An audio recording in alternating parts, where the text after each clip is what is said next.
What's going on, everybody? Here I got a 1999 Mazda Miata.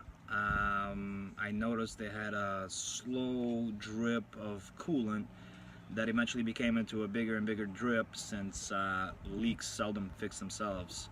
So I did diagnose the problem. I realized there was the upper radiator hose that was leaking. This is my replacement hose, right from O'Reilly's, part number 22455.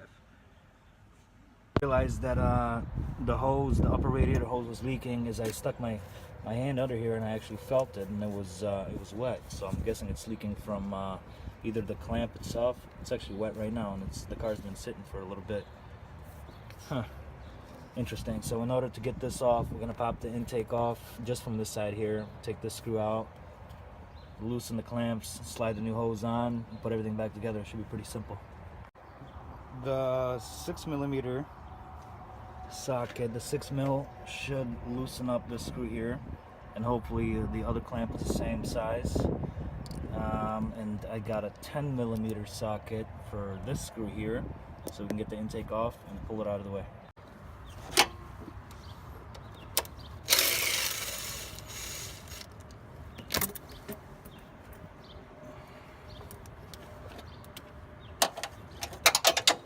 Блять.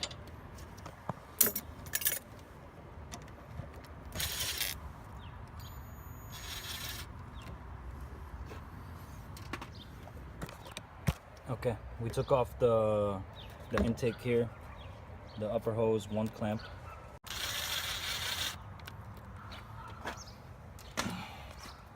Some coolant's gonna come out. Hopefully it's not a whole lot.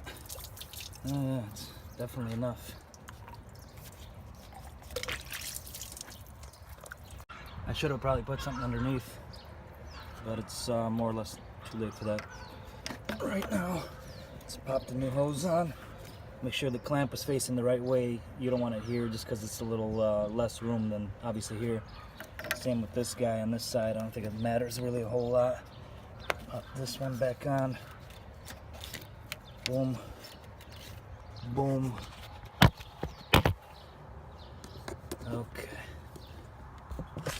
I'm not sure where I can put my camera so you guys can see it. Let me tighten it down.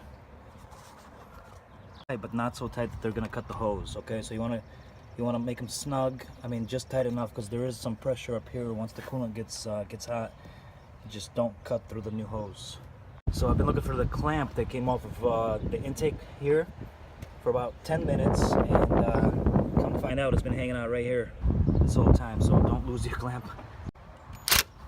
Tighten it snug. You don't want to go too hard either because you don't want to break this plastic. This job should probably take about 4 minutes to do. However, I lost the clamp off the intake, so it took me a little longer, but I found it. So as long as you got a 6mm socket and a 10mm socket and a ratchet, you should be able to do this job no problem. And if you don't have the socket or any socket set, this guy here is a flathead screwdriver. This guy here is a Phillips. So hopefully this video helps somebody out there. Stay tuned for more.